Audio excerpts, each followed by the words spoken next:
Today we're going to be going over color grading or split toning or toning inside of Adobe Lightroom. And then I'm going to show you how to save those presets so you can use them over and over and over again. One thing that's going to really make this a whole lot easier is once you've toned your images to go ahead and export them. That's going to make applying or saving just the presets that you made for the values in your color grading or toning. Only those are going to be the ones applied. If you go in here and tone your image and you don't save the preset correctly, you're going to save all of the values that you did for that image, and that's not something that we want to save. So we're going to go into this first image.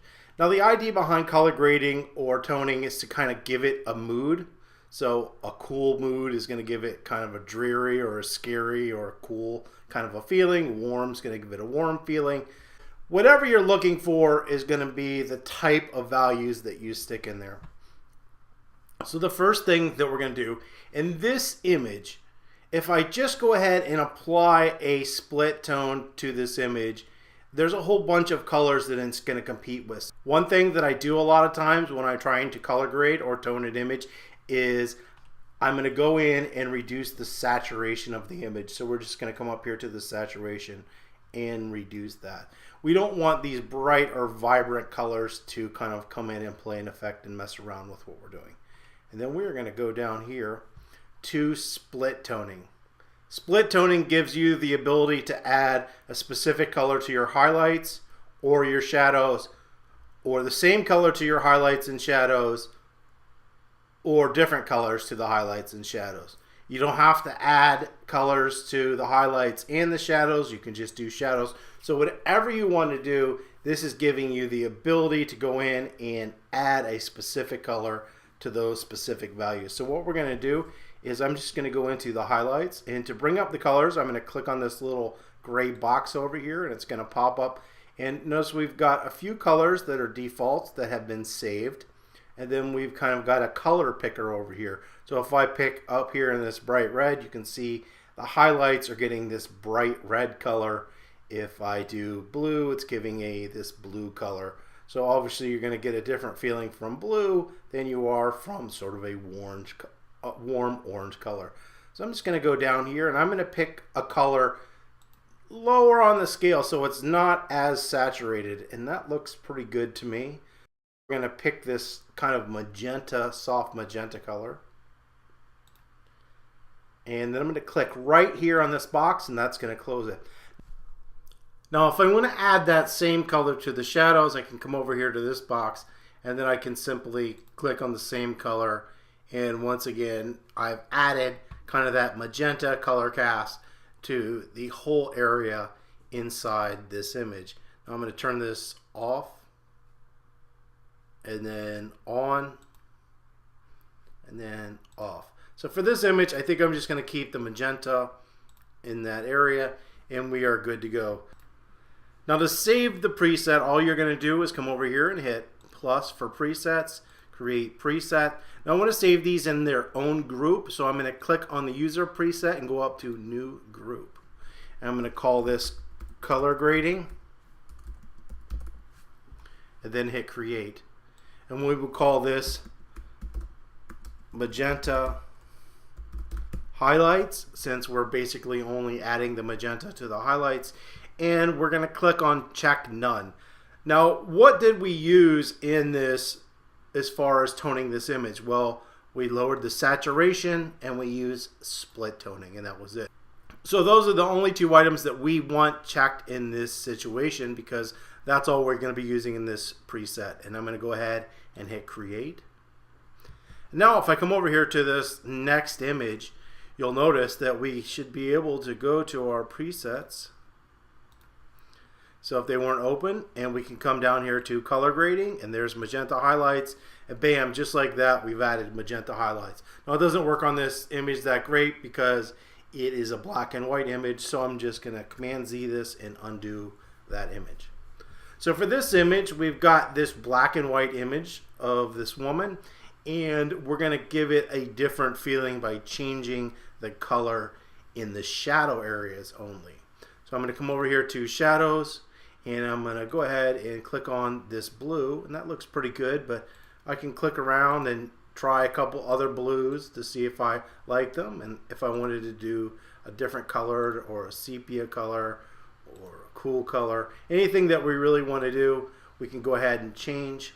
And I'll say okay, I'm good with that. We'll click back on the box, and then I'm just going to lower the saturation a little bit, and we're just applying this color to the shadow areas of this image. Now if I wanted to split tone this image, I could come up here and hit this sort of yellow, and now we've kind of got this yellow and this blue in this image. I'm going to go ahead and lower the saturation, so I've got that one down. We'll go to about there. That looks pretty good. And then you can change your light dark balance. So if you want more of the blue showing, you can go this way, and if you want more of the yellow showing, you can go that way. For me, I want a little more of the blue than I do the yellow. Yellow's still a little saturated for me, so I'm going to, oop, wrong one. Lower that yellow saturation. That looks pretty good. Now we've split toned this image, but in this case I just want the blue, so we're going to get rid of it. So now if I want to save this image, I can come back over here to my presets, click on that, create preset. Now we've already selected or made the color grading, so you don't have to do anything. And I'm going to call this Cyan Shadows.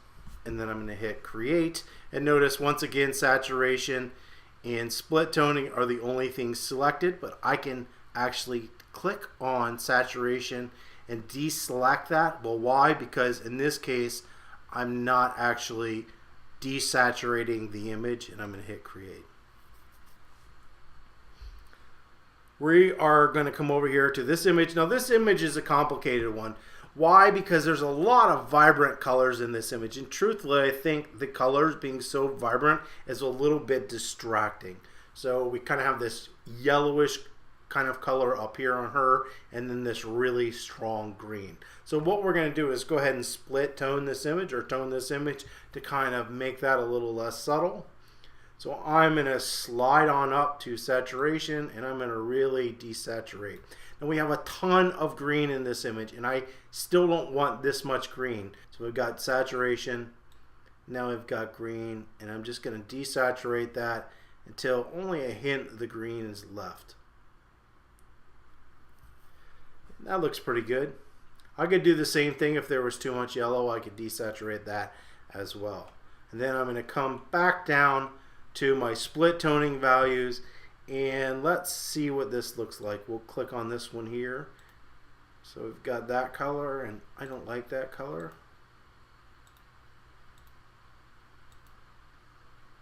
Let's try some cools. I think we'll keep this warm, so we're going to go ahead and pick this color right here, and I'm going to add it to that image, and I'm going to increase the saturation just a little bit, maybe up to 25. And then we're going to come and we're going to add the same color by just clicking in that same little box to the highlights. Close this box, and we'll change that.